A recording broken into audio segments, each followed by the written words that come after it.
This greenhouse has a lot of different features and a lot of little things that you may not notice. But one of the things that you can see on our greenhouses is it's trimmed out in metal.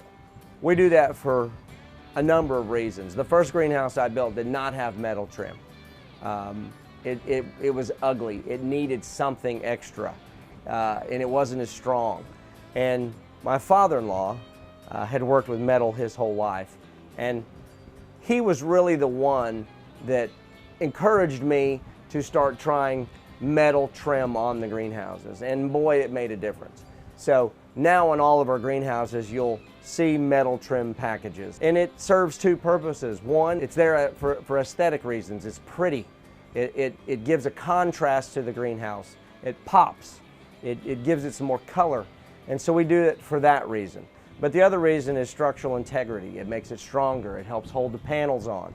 The way we use it on the edges, the way we use it on the ridge cap, keeps the rain from coming in up top. So there's lots of reasons we use metal in various places on the greenhouse, for looks, for structural integrity.